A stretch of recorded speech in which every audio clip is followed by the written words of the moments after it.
es ir poniendo la expiación cada vez, o sea, yendo como a esa parte de la expiación que es como más de una entrega más profunda. ¿Sí? Al principio vimos la expiación, la vamos a repetir 200 veces, ¿sí?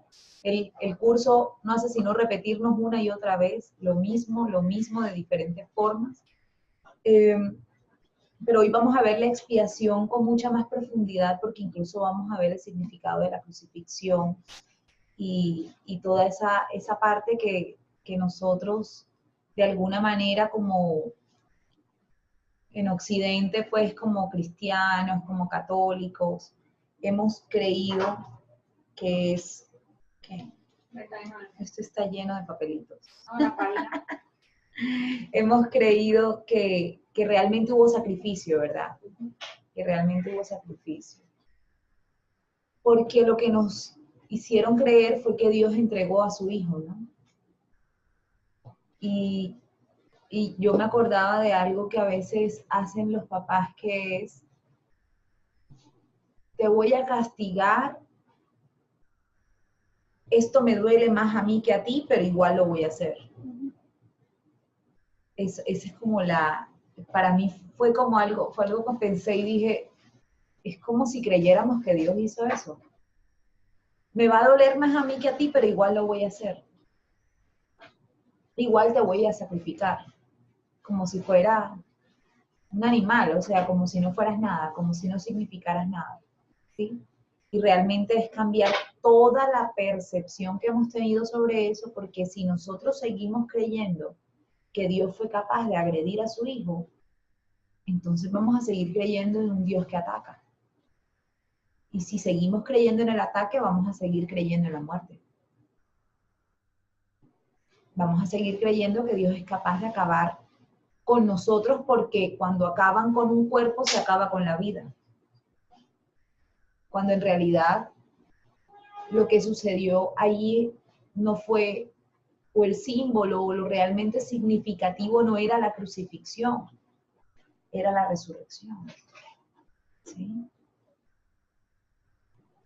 Y eso me hizo recordar mucho, yo siempre he seguido mucho al Padre Linero, que dice, el man está vivo, ¿sí? Y que le da mucho más sentido a eso, a la resurrección, que a la crucifixión. Porque nosotros hemos creído más en un Dios que sacrifica, que nos castiga, y en una expiación que mire que lo que hablábamos cuando hablamos en el momento de la expiación, una expiación terrenal que implica incluso látigo, ¿no? Incluso hacernos daño a nosotros mismos no tiene sentido. No tiene sentido que un Dios de amor, que un Padre de amor quiera que nosotros suframos. No tiene ningún sentido. Entonces allí tendríamos una percepción totalmente errónea de lo que es Dios. Totalmente equivocada, absurda. Absurda. ¿Qué padre quiere que su hijo sufra? Siendo un padre de amor. ¿Sí? Solamente un padre enfermo. Pero un padre de amor, Dios, que es todo amor, ¿va a querer que sus hijos sufran? No. ¿Sí? Y claro que no. Entonces vamos a empezar. Dice, 1. Hay otro punto que debe quedar perfectamente claro antes de que pueda desaparecer cualquier residuo de temor que aún esté asociado con los milagros. La crucifixión no estableció la expiación, fue la resurrección la que lo hizo. Son muchos los cristianos sinceros que no han entendido esto correctamente. ¿Sí? Cuando dice que la crucifixión no fue la que estableció la expiación, sino que fue la resurrección. ¿Qué fue lo que pasó allí?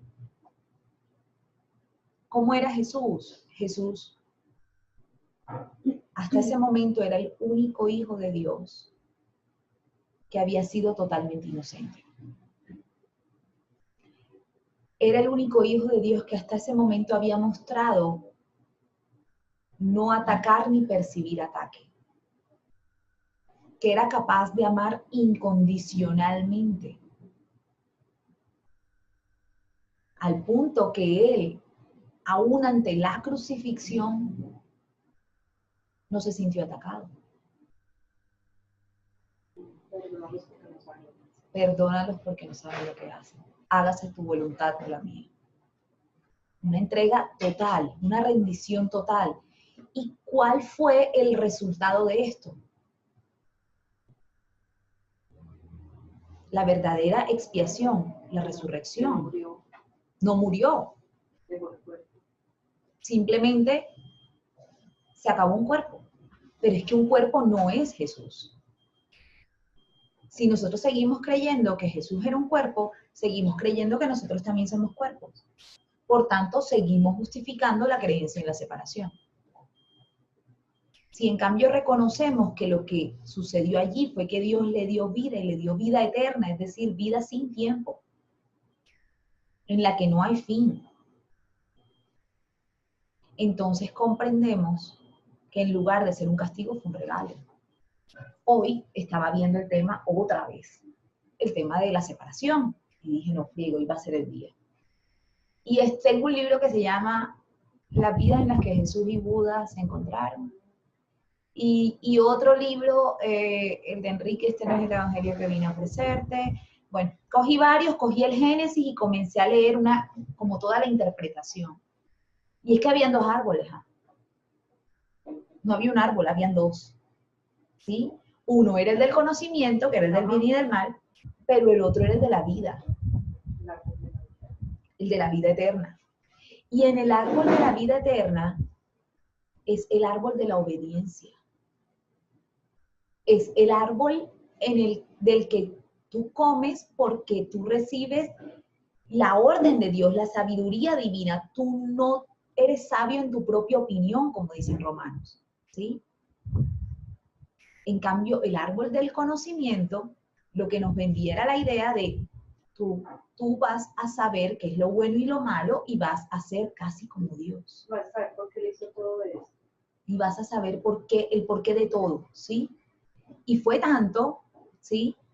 Fue tanto la culpa que sintió Adán, que ahí es donde viene la creencia o el primer miedo que sentimos y la creencia en ese pecado capital. Dice que cuando la serpiente le dijo a Eva, ¿no? Eva le dijo a Adán. Ellos crearon su cadena ahí de testigos y de gente que se ayudara. Y cuando Dios salió a buscar a Adán al huerto, Él estaba vestido. Él estaba escondido. Y Dios no lo encontraba y estaba tapándose con unas hojas. Entonces cuando Dios le dice, ¿dónde estabas? ¿Por qué te has perdido? Y le dice, no, porque me dio pena que me vieras desnudo. Entonces ahí Dios dijo, comió del árbol, porque tú, ¿por qué sabes qué es estar desnudo? Y miren el miedo, cómo se ve reflejado allí cuando él dice, ¡ah! Pero yo no fui fuego. Sí, fue la primera. Es como enseguida la mujer, ¿no? Fue el primer indicio de esa sensación de yo siempre he sido inocente, yo no puedo ser el culpable, vamos a echarle la culpa a esta vieja. ¿Sí? Y luego cuando Dios le pregunta a Eva, Eva dice, yo no fui, fue la serpiente. Y es cuando a la serpiente, según el relato, la hacen arrastrarse de por vida, ¿sí? Entonces, realmente lo que vemos ahí es cómo nosotros sí nos creímos el cuento de que Dios se había enojado. Y Dios no se enojó, al punto que él mismo les hizo trajes de piel, ¿sí? Él los cubrió, o sea, él no, simplemente que cada uno de ellos recibió la consecuencia de su creencia. Fue su sistema de pensamiento, el creer en el sistema de pensamiento del ego, el creer que estaban separados, el miedo que sintieron, el que les hizo perderse del paraíso.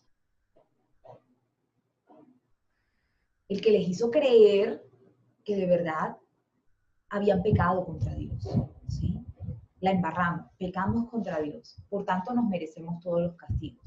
Y miren cómo luego entonces, ¿qué tienen? Tienen dos hijos que representan precisamente esa dualidad, ¿no? El bien y el mal, Caín y Abel.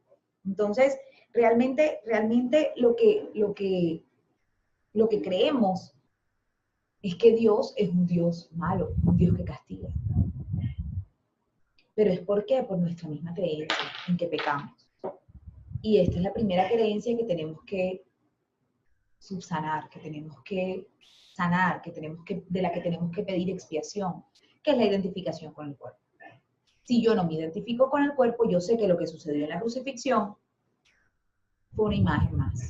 Y como no hay grados, porque me van a decir por allí, hay alguien que está pensando, uy, Mari, pero qué imagen. ¿Sí? No lo pudieron poner de rodillas, lo tenían que poner así, con sangre, con... Claro. Es que él lo que hizo fue el símbolo de, para nosotros que vemos grados, que creemos en los grados, que hemos creído hasta ahora, mostrarnos el máximo sacrificio y cómo ante la máxima película de terror fue capaz de decir, no veo ataque, perdónalo porque no saben lo que hacen. En cambio nosotros, todo el tiempo, estamos sintiéndonos crucificados. Todo el tiempo estamos usando lo que vemos, lo que percibimos más bien, como justificación para defendernos, para atacar, para victimizarnos. O sea, permanecemos todo el tiempo creyendo en que somos crucificados. ¿Sí? Entonces, ¿qué fue lo que estableció la expiación? ¿La crucifixión o la resurrección? Porque le dio a Jesús, ¿qué? Vida eterna. Vida eterna. Y vida eterna la da solo el árbol de la vida, que solamente resulta de obedecer. De obedecer. ¿Sí? Son muchos, ok, nadie que esté libre de la creencia en la escasez podría cometer tal equivocación. Si se examina la crucifixión desde un punto de vista invertido, parece como si Dios hubiese permitido e incluso fomentado el que uno de sus hijos sufriese por ser bueno. Esta desafortunada interpretación, que surgió como resultado de la proyección, ha llevado a muchas personas a vivir sumamente atemorizadas de Dios. Tales conceptos antirreligiosos se infiltran en muchas religiones. El auténtico cristiano, sin embargo, debería hacer una pausa y preguntarse, ¿cómo iba a ser posible esto?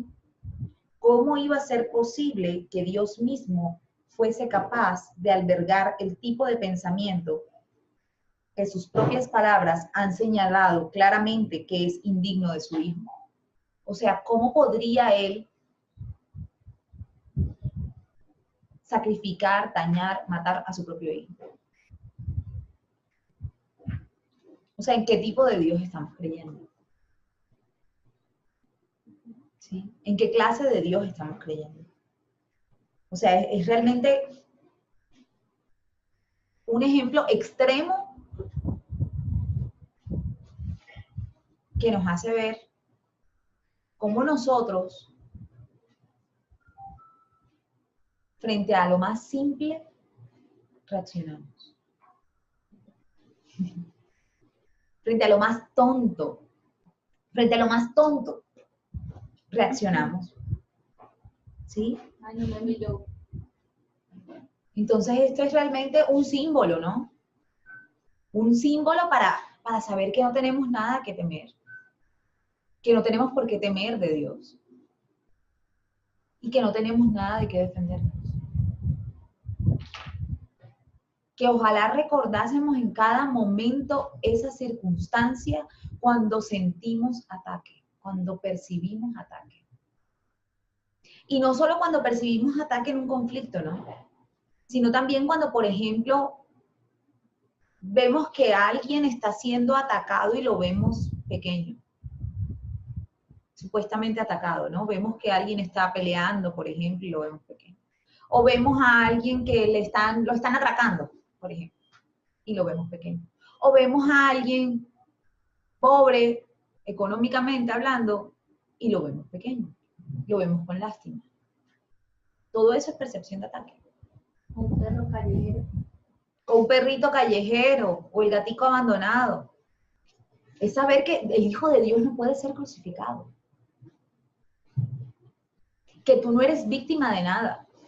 Ni nadie es víctima de nada. Ustedes saben de qué somos víctimas.